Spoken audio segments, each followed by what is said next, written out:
Hello student, good morning. You are watching zoology with doctor S K Saini. Cell biology का अगले topic में आज हम पढ़ने जा रहे हैं एक ऐसा इंपॉर्टेंट टॉपिक जो सेल को डिवाइड करने में हेल्पफुल करता है। उस टॉपिक को अपन कहते हैं सेंट्रोसोम या सेंट्रियोल। आप देखिएगा सेंट्रियोल क्या है, कैसे इसकी स्ट्रक्चर है, किस प्रकार से अपने सेल के अंदर पाया जाता है, कहाँ पाया जाता है, ये हम स्टडी करेंगे। तो सबसे पहले हम बात करें सेंट्रियोल, या इसे अपन सेंट्रोसोम के नाम से भी जानते हैं। तो सेंट्रोसोम को सबसे पहले डिस्कवर किया था वॉन बेंडेन, एक साइंटिस्ट है। सेंट्रोसोम है, उसको सबसे पहले डिस्कवर किया था वॉन बेंडेन, एक साइंटिस्ट है, उसने वॉन बेंडेन इसने डिस्कवर किया था।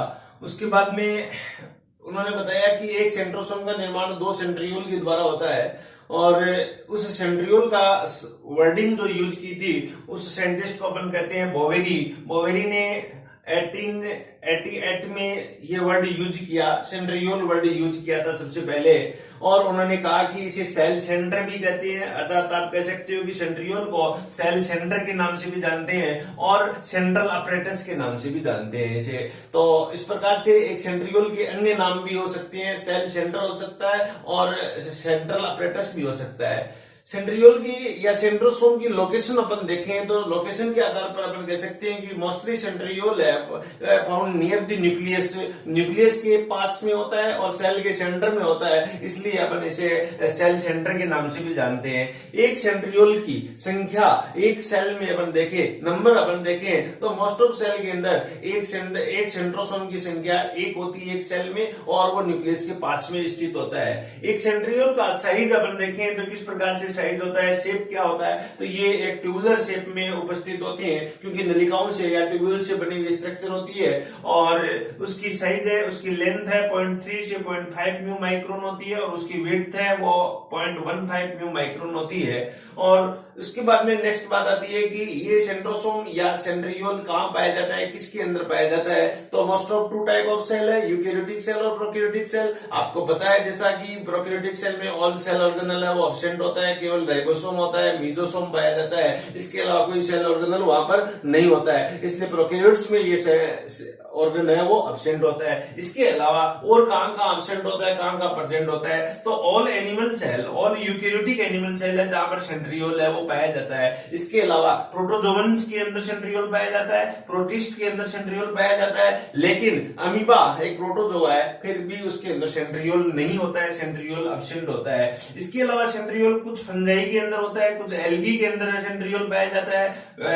Most of algae, most of bryophytes and pteridophytes है उसके अंदर सेंट्रियोल उपस्थित होता है, लेकिन अनुपस्थित कहां होता है, तो हायर प्लांट है उसके अंदर सेंट्रियोल नहीं पाया जाता। हायर प्लांट में आप कह सकते हो एंजियोस्पर्म में नहीं होता, हायर जिम्नोस्पर्म में सेंट्रियोल नहीं होता, सम एल्गी के अंदर सेंट्रियोल नहीं होता, और सम फंजाई के अंदर सेंट्रियोल नहीं होता। इसी प्रकार एनिमल सेल में देखें तो आरबीसी के अंदर सेंट्रियोल नहीं होता, नर्व सेल के अंदर सेंट्रियोल नहीं होता, और प्रोकैरियोट्स के अंदर आपको पता है सेंट्रियोल नहीं होता।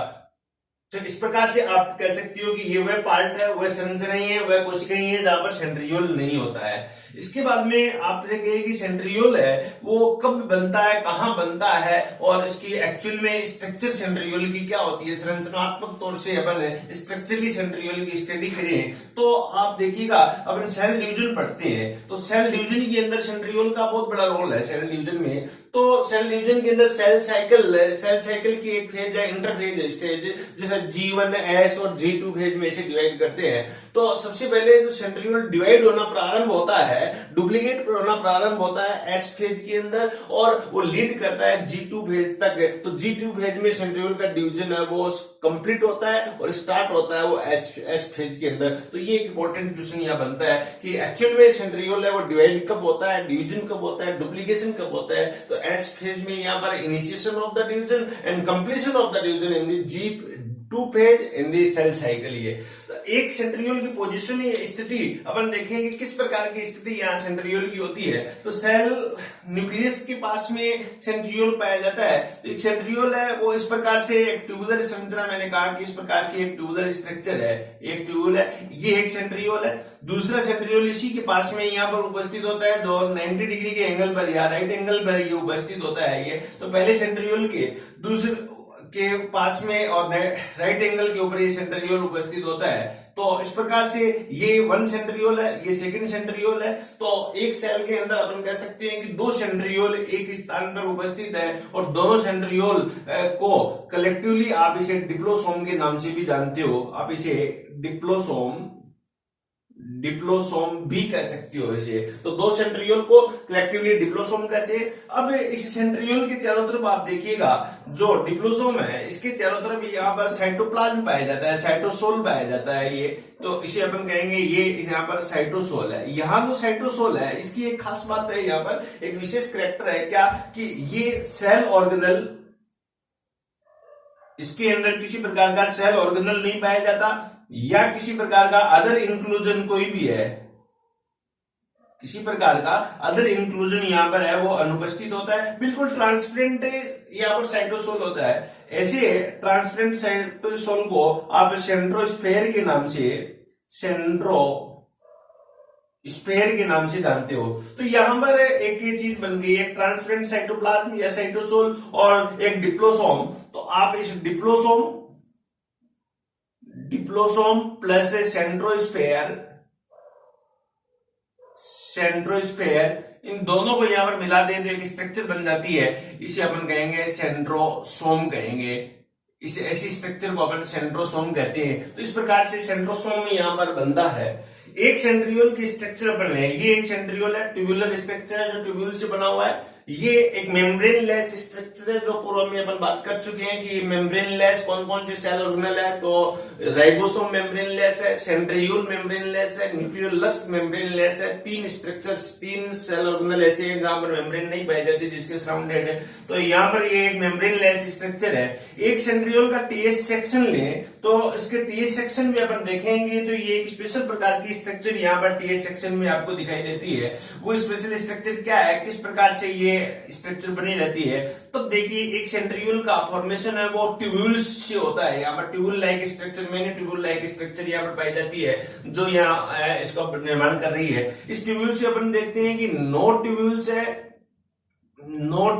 है वो पेरीफेरी टाइप की होती है, पेरीफेरी स्ट्रक्चर बना रही है। तो पेरीफेरी स्ट्रक्चर कितनी ट्यूब्यूल बना रही है, 9 ट्यूब्यूल्स है, पेरीफेरी स्ट्रक्चर बना रही है। ईच ट्यूब्यूल्स है यहाँ ट्रिपलेट रूप में पाई जाती है, एक ट्रिपलेट्स के रूप में पाई जाती है। ट्रिपलेट का मीनिंग है तीन छोटी नलिकाएं सब ट्यूब्यूल्स मिलके एक ट्रिपलेट बनाती है यहाँ पर। तो ये आपके सामने मैं एक ट्यूब्यूल्स यहाँ बना रहा हूं, तो ये एक पेरीफेरी ट्यूब्यूल है। ऐसे यहाँ पर 9 स्ट्रक्चर है, 9 पेरीफेरी साइड में यह स्ट्रक्चर पाई जाती है। प्रत्येक ट्यूब्यूल्स है 3 सब यूनिट से बनती है। इन सब यूनिट को सब unit A, subunit B, subunit C कहते हैं। यहाँ पर ये प्रत्येक जो ट्यूब्यूल्स है पेरीफेरी ट्यूब्यूल है, also form by the 3 subtubules known as subtubule A, subtubule B और सब ट्यूब्यूल सी। ए, बी और सी की डिटेल स्ट्रक्चर देखें अपन तो यहाँ पर ये सब tubule A, subtubule B और सब ट्यूब्यूल सी है। ए यहाँ पर इसकी स्ट्रक्चर राउंड होती है, बी सी के साथ में जुड़ी होती है और बी दूसरी साइड में ए के साथ में जुड़ी है। तो ये क्या है, सी शेप्ड होती है। यहाँ पर बी और सी शेप्ड होती है जबकि ए की स्ट्रक्चर यहाँ पर राउंड होती है। प्रत्येक ए बी सी है, इसका निर्माण फिर क्या है, छोटे फिलामेंट, छोटे ट्यूब्यूल से होता है। इसे अपन प्रोटोफिलामेंट या प्रोटोट्यूब्यूल्स कहते हैं। Each tubules form by 13 protofilament. तो A tubule form by 13 protofilament and B tubule form by 10 protofilament and C tubule form by 10 filament. तो 10 प्रोटोफिलामेंट यहाँ पर क्यों है, तो इसलिए कि यहाँ पर 13 ट्यूब्यूल्स है, इसकी ए की 3 ट्यूब्यूल्स बी के निर्माण में भाग लेती है, बी की 3 ट्यूब्यूल्स सी के निर्माण में यहाँ पर भाग लेती है। इस प्रकार ए बी सी की कुछ ट्यूब्यूल्स प्रोटोफिलामेंट प्रोटोट्यूब्यूल्स वो इंटरमिक्स होती है फॉर्मेशन में। तो इसलिए बी और सी में नंबर ऑफ प्रोटोट्यूब्यूल्स प्रोटोफिलामेंट कम होते हैं, ए में यहाँ पर ज्यादा होते हैं। ए का शेप राउंड होता है, बी और सी का शेप है वो सी शेप्ड होता है यहाँ पर। तो इस प्रकार से ये पेरीफेरल ट्यूब्यूल यहाँ पर बनी हुई है। अब इस पेरीफेरल ट्यूब्यूल का एक अरेंजमेंट है, इस प्रकार से अरेंजमेंट है कि ये एक ही डायरेक्शन में यहाँ पर ये प्रोटो ट्यूब्यूल्स या सब ट्यूब्यूल्स उपस्थित होती है। इनका डायरेक्शन एक ही होता है, डिफरेंट डायरेक्शन में नहीं होती है। 45 एंगल पर बी और सी एक उभयनिष्ठ है वो उपस्थित होती है। प्रत्येक जो ट्यूब्यूल्स है उसकी सब ट्यूब्यूल ए और दूसरे फिलामेंट की सब ट्यूबुल सी के साथ में जुड़ती है, अर्थात अपन कह सकते हैं ए सी या सी ए लिंक बोल सकते हैं। एक पेरिफेरल ट्यूबुल का सी और दूसरे पेरिफेरल ट्यूबुल का ए के साथ में यहाँ पर लिंक रहता है। तो इस प्रकार का ये जो लिंक जो रहता है ये एक प्रोटीनस फाइबर के साथ में रहता है, इसे अपन कहते हैं प्रोटीनियस लिंकर के नाम से जानते हैं। तो ऐसी स्ट्रक्चर है, सी ए से जुड़ता है हमेशा, इस प्रकार इसका सी इसके ए के साथ में और इसका सी भी इसके ए के साथ में जुड़ता है, इसका सी भी इसके ए के साथ में। तो एक ट्यूबुल पेरिफेरल ट्यूबुल का सब यूनिट सी दूसरी पेरिफेरल ट्यूबुल के सब यूनिट ए के साथ में लिंकर के द्वारा जुड़ती है। लिंकर क्या है? लिंकर एक प्रोटीनियस स्ट्रक्चर है, यहाँ पर प्रोटीन से बने हुए स्ट्रक्चर है यहाँ। इसके बाद में देखें सेंटर के अंदर एक रोड लेके प्रोटीनस स्ट्रक्चर बनी होती है, ये भी प्रोटीन से बनी हुई स्ट्रक्चर है। इसे सेंट्रल हब या केवल हब के नाम से भी जानते हैं। ये एक हब नुमा स्ट्रक्चर बना रही है। इसी प्रकार आप और स्ट्रक्चर देखेंगे तो प्रत्येक पेरिफेरल सब यूनिट ए के पास में एक थिकनिंग, एक स्टूलन, एक गड्ढा पाया जाता है, एक ग्रो पाई जाती है। इस ग्रो को अपन ए के पास में ग्रो पाई जाती है, इसे थिकनिंग ए या थिकनिंग एक्स के नाम से जानते हैं। तो इस प्रकार से थिकनिंग एक्स प्रत्येक ए सब ट्यूब्यूल के पास में एक्स एक थिकनिंग उपस्थित होती है। तो आपके पास में 9 सब यूनिट है, इसके बाद में 9 आपके पास में एक्स थिकनिंग होगी। तो थिकनिंग की बात करें तो ये थिकनिंग है आपके पास में कितनी होगी? यहाँ पर थिकनिंग 9 हो गई यहाँ पर।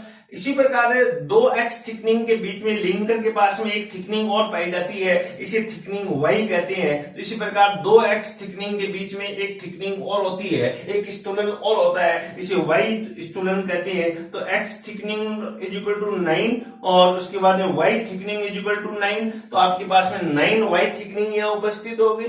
प्रत्येक एक्स थिकनिंग के साथ में एक लॉन्ग फाइबर नुमा प्रोटीनियस स्ट्रक्चर जुड़ी रहती है, जिसे स्पोक्स कहते हैं। और स्पोक्स का एक सिरा एक्स थिकनिंग से और दूसरा सिरा यहाँ पर सेंट्रल हब से यहाँ पर बाइंड रहता है, कनेक्ट रहता है, जो कि ये भी प्रोटीन से बनी हुई स्ट्रक्चर है। यहाँ पर ट्यूबुलिन प्रोटीन इसमें स्पेशली पाई जाती है। तो इस प्रकार स्पोक्स की बात करें तो आपके पास में स्पोक्स की संख्या है यहाँ पर, ये भी यहाँ पर 9 हो गई। तो 9 स्पोक्स है, 9 एक्स थिकनिंग है और 9 वाई थिकनिंग है। तो ये आपके पास में ये फिलामेंटस है या ऐसी स्ट्रक्चर है, वो यहाँ 27 स्ट्रक्चर यहाँ पर होगी।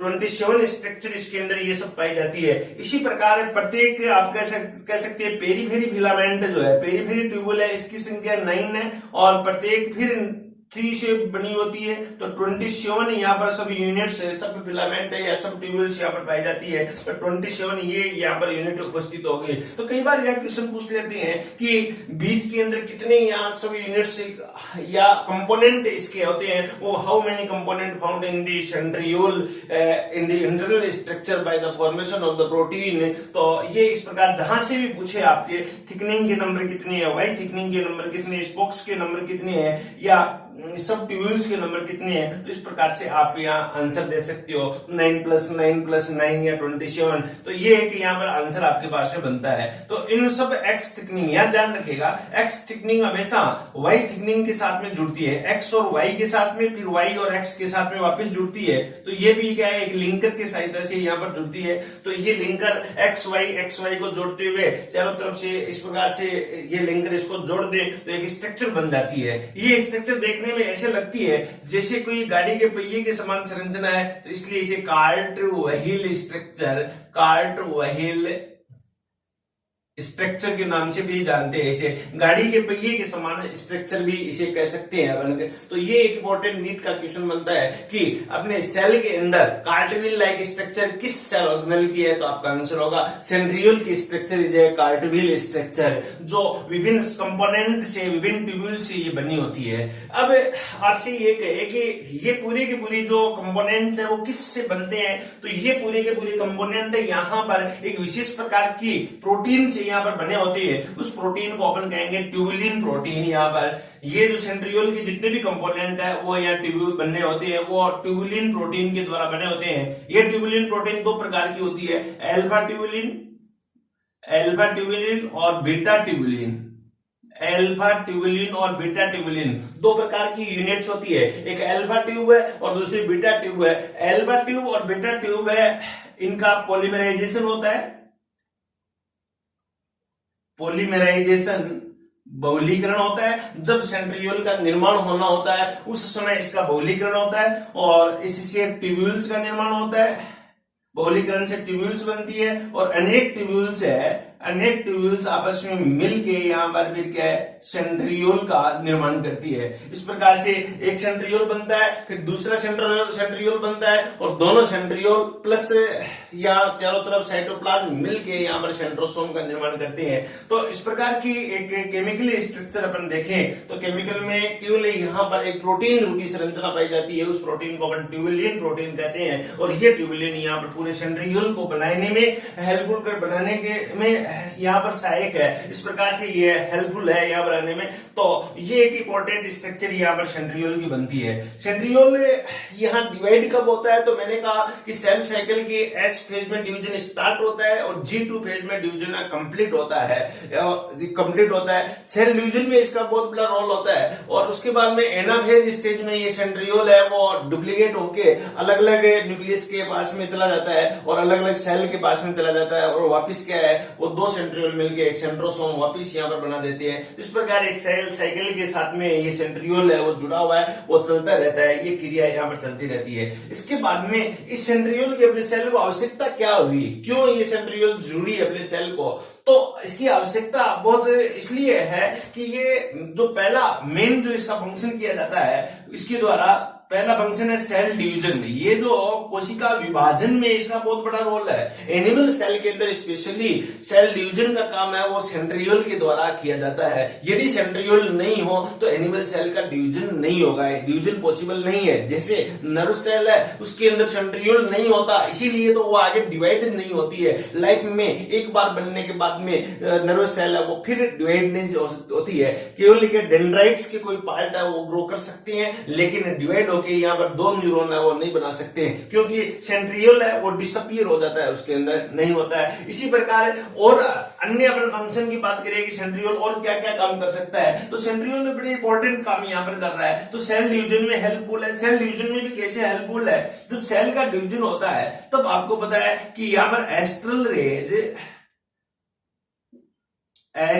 रेज जैसी एक स्ट्रक्चर बनती है और इसके अलावा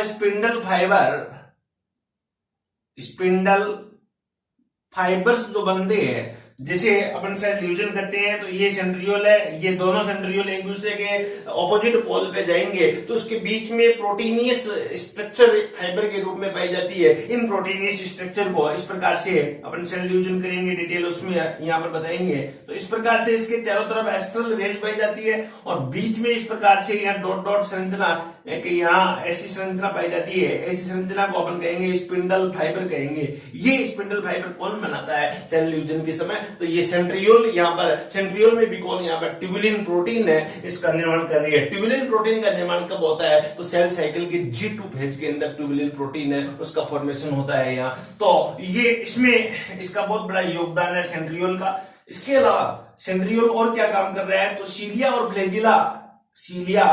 और फ्लैजिला जैसी स्ट्रक्चर अपने शरीर के अंदर या बाहर पाई जाती है। ये एनिमल के अंदर ये पाई जाती है, प्रोकैरियोटिक सेल में ये पाई जाती है।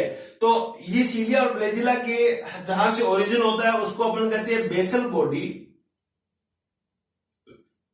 जहां से सीलिया और फ्लैजिला ओरिजिन होता है उसको कहते हैं बेसल बॉडी। तो इस बेसल बॉडी के फॉर्मेशन में सेंट्रियोल का बड़ा योगदान होता है। तो इस प्रकार से ये सेंट्रियोल बेसल बॉडी का निर्माण करता है। तो तीसरा इंपॉर्टेंट फंक्शन था यहाँ सीलिया और फ्लैजिला के फॉर्मेशन में या इसकी बेसल बॉडी के फॉर्मेशन में ये हेल्पफुल है यहाँ। इसी प्रकार चौथा एक फंक्शन किया जाता है स्पर्म के अंदर। स्पर्म जो बनते हैं, मेल गैमेट्स बनते हैं उसे अपन स्पर्म कहेंगे। स्पर्म की टेल का फॉर्मेशन, स्पर्म में दो टाइप के सेंट्रियोल पाए जाते हैं, एक प्रोक्सिमल सेंट्रियोल और एक डिस्टल सेंट्रियोल। स्पर्म में प्रोक्सिमल सेंट्रियोल और डिस्टल सेंट्रियोल। डिस्टल सेंट्रियोल क्या कर रहा है, टेल का फॉर्मेशन कर रहा है, ये एक्सियल फिलामेंट का फॉर्मेशन कर रहा है। तो इस प्रकार से जैसे ये स्पर्म है, इसके अंदर यहाँ प्रोक्सिमल सेंट्रियोल है, यहाँ डिस्टल सेंट्रियोल है और ये टेल बना रहा है। इस टेल का निर्माण डिस्टल सेंट्रियोल के द्वारा किया जाएगा। तो इस प्रकार से जो ये टेल स्पर्म के मूवमेंट में हेल्पफुल है, लोकोमोशन में हेल्पफुल है। तो इस एक्सियल फिलामेंट के फॉर्मेशन में डिस्टल सेंट्रियोल हेल्पफुल है। और प्रोक्सिमल सेंट्रियोल है, ये क्या काम करता है, ये सेंट्रियोल यदि फर्टिलाइजेशन हो जाता है तो यहाँ क्लीवेज की स्टार्ट करने में ये सेंट्रियोल है वो हेल्पफुल है, क्योंकि ओवम में अपना सेंट्रियोल नहीं होता है, इसलिए स्पर्म का प्रॉक्सिमल सेंट्रियोल है वो डिवाइड करवाता है, डिवीजन करवाता है, उस डिवीजन को हम क्लीवेज कहते हैं यहाँ पर। तो इस प्रकार से ये स्पर्म में ये सेंट्रियोल अपना महत्वपूर्ण रोल अदा करता है। तो इस प्रकार से आप समझ गए होंगे ये 3-4 इंपॉर्टेंट फंक्शन है सेंट्रियोल के द्वारा